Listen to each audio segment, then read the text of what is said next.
ibig sabihin kapag ikaw ay nasa gray list nitong Financial Action Task Force, itong Paris-based watchdog na ito? At bakit importante na matanggal tayo, na maka-exit tayo? And we were working for like 4 years, no? Para lang matanggal sa gray list na yan. Professor? Ang ibig sabihin po niyan ay pagka nasa gray list tayo ay masusing binabantayan ng Financial Action Task Force tungkol po sa mga usaping anti-money laundering, terrorist financing, at marami po silang mga requirements tulad po ng kapag po tayo ay nagpapadala ng pera, kailangan po dokumentado talaga lahat yan. At meron din po tayong tinatawag ngayon na maski na may deposito ka, maski na sa'yo nakapangalan, pero meron po tayong mga statements na kung sino ang beneficial owner ng pondo na iyon. Para po malinis, malinaw kung sino po ang nakikinabang at sino nagpapatakbo ng mga perang ito. So, Professor, ako naman, backtrack. Kasi nga, 2021 tayo napasalid dito sa gray list. In the first place, bakit po tayo napunta po dun sa gray list na yan? Was this the first time po na napasama po ang Pilipinas dito sa gray list na ito? Ang natatandaan ko po mga 2021, ito yung panahon na nagkaroon ng kontrobersya doon sa, I'm not sure kung Bangladesh. Yung Bangladesh Bank, RCBC? Oo. Opo, nagkaroon ng movement ng mga pondo. Actually, pati po galing sa Federal Reserve. Pero nakarating dito at napaikot yung pondo nang hindi masyadong nabantayan. Kaya po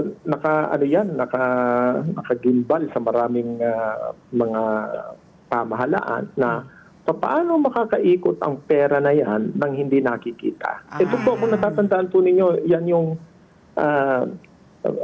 pondo na galing sa sugalan o papunta sa sugalan. Hindi ko lang po matandaan mabuti kung ano po ang mga detalye. Pero yan po ang natatandaan ko na nag-trigger. Bakit pa tayo napunta uli yan? Dahil nung nakaraan yata, nandiyan na rin tayo sa gray list. Gray list po yan. Ang ibig lang sabihin yan, babantayan tayong mabuti at bibigyan tayo ng mas maraming mga requirements para masiguro kung kanino nanggagaling at kanino napupunta ang mga pondo. Okay. Dito, yung Pogo ban, 2 months ago, Pogo was banned. At si Senator Sherwin Gatchalian inuugnay itong pagkakaalis po natin, exit natin from the gray list with the Pogo ban. At dahil nga kasi yung reputational damage daw ng Pogo, patuloy na operasyon ng Pogo noon, kaya din tayo nasa gray list. Maaari pong isa yan sa mga dahilan, yung Pogo na yan. Pero hindi lang po yan kasi marami pa pong mga binabantayan at gustong makita ng task force kung papaano na move, kung papaano gumagalaw ang pondo sa isang bansa patungo sa ibang bansa. Actually, ang nakikita ko diyan mas mahigpit na dapat bantayan, lalo na ngayong darating ang eleksyon. At lalo ng mga nagsasabi, sa eleksyon, maraming pera, maraming pondo ang gumagalaw. Bayaran ng boto, bilihan ng boto, pero wala pong napapatunayan.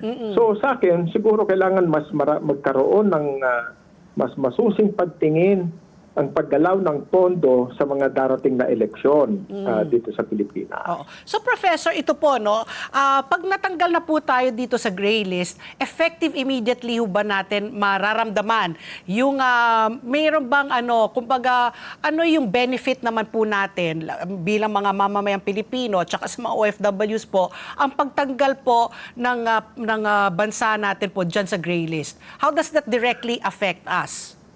Actually, mas mapapadali ang pagpapadala at siguro po mas magmumura ang charges. Mga fees. Courier fees. Sa remittances. Remittance. Pero hindi po ibig sabihin yan, hindi na tayo gagalaw. Pababayaan na lang natin yung mga dating nakagawian, magbalik. Ang ibig lang sabihin po niyan, i-maintain natin kung ano man yung mga restrictions, kung ano man yung mga requirements na ginagamit natin ngayon para po patuloy tayong manatili sa labas ng gray list. Remember, there's gray list tapos may black list. Maganda po itong nakalabas tayo sa gray list. Makakabuti po yan sa reputasyon Oo. ng financial system ng Pilipinas. Let's get together. Sunday 25. Sunday 25.